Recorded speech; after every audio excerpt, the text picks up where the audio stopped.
Well, thank you for that wonderful introduction, Hari. It's really tremendously heartwarming for me to see you all here. As Hari mentioned, my very first PhD student, Gaetano Borriello, passed away this year. He really wanted to be here. So I think it's appropriate that we spend a few minutes just remembering this amazing friend and colleague. So I want to welcome you to the symposium, and I want to do it by first remembering my very first PhD student, my research collaborator, textbook co-author, and fellow Brooklyn resident, Gaetano Borriello. He passed away on February 1st of this year after a 6-year battle with cancer. Gaetano was born in Naples in 1958, relocating with his family to Brooklyn in 1967. I first met him during the summer of 1981, which was 35 years ago. At the time, I was taking a short course in Mead and Conway VLSI design. I had just begun as an assistant professor at the University of Wisconsin, and they sent me to learn the ways of VLSI design to bring it back to the department. And the course was offered at Stanford. As one of the faculty members involved in that course, there were many industrial people taking it as well. I was invited to meet Lynn Conway and her team at Xerox Palo Alto Research Center. So Gaetano had a certain knack for being at the right place at the right time. He had done his undergraduate work at New York Polytech in New York City, and then went to Stanford for a master's degree in electrical engineering, and then got a job at basically the hottest place in the universe for doing computer science research, let alone VLSI design research, at Xerox PARC. And for those of us who know Gaetano, this is sort of like, I'm sure he only applied to that job, and he got it. So he was there just as the VLSI design revolution was taking off, and of course being in the hottest and most visible industrial research group working in that area. He did seminal work on an innovative integrated Ethernet controller chip. That Stick Lion that he's working with, who in this particular photograph, who was the two of them together worked on something called the optical mouse, so that early generation of mice that had no mechanical components in it in order to provide a very smooth experience for the users in the way in which they would position the pointer via the mouse.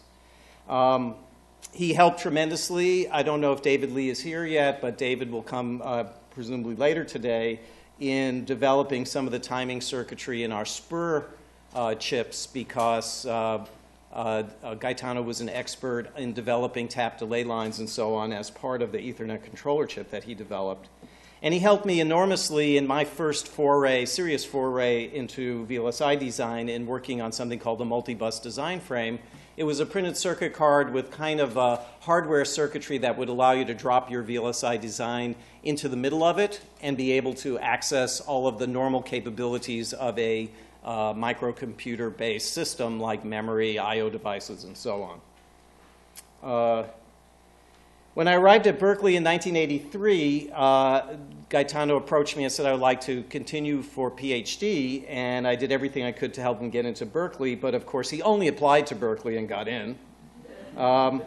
With Fred Obermeyer, Fred is here, Gaetano and I spent a couple of winters in Hudson, Massachusetts, a beautiful part of, I don't know, teaching VLSI design to engineers at Digital Equipment Corporation. So we, hung out for 2 weeks in the snow. Wayside Inn was one of our preferred places to book rooms, trying to find restaurants to get some food, in the middle of this sort of country part of western Massachusetts, west central Massachusetts. But it was a fun way to spend a couple of weeks between New Year's and the beginning of the spring semester. He decided, actually another thing about Gaetano is in the fall of 1987 I gave a seminar, research seminar at Berkeley on our thinking on RAID technology, and Gaetano asked the question, well, why do you have the parity all on that one disk drive? Why don't you interleave it across the other disk drives? So in essence he invented RAID 5. He decided the only place he wanted to work was the University of Washington once he got his PhD, and of course he only applied to the University of Washington, and he got, of course, a faculty position there, living in Seattle for the rest of his life very happily with his wife and family.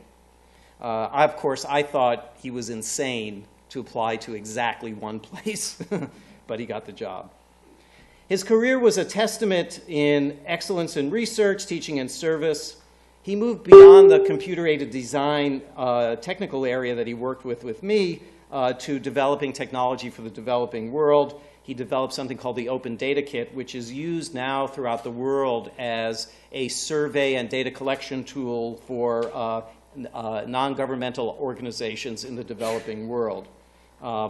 And he has, of course, talked about this at major technology and other kinds of conferences. He was the founding director of the Intel Research Center in Seattle in 2001 when they were setting up these lablets in several different locations around the country. He won many accolades for his work. He was the Jerry D. Noe Professor of Computer Science, and Jerry Noe was one of the founders of the Computer Science Department at Washington. He was a fellow of the ACM and IEEE, and he won a prestigious Fulbright scholarship to study abroad. Gaetano was well remembered as a caring and active teacher and student mentor.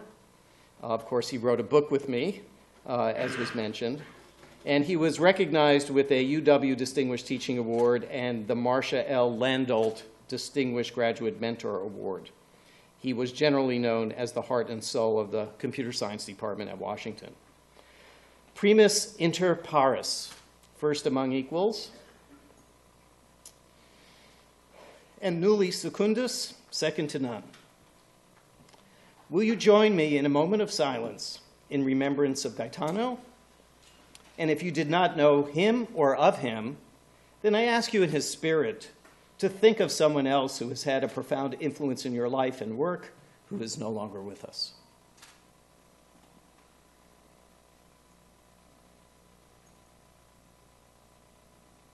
Thank you.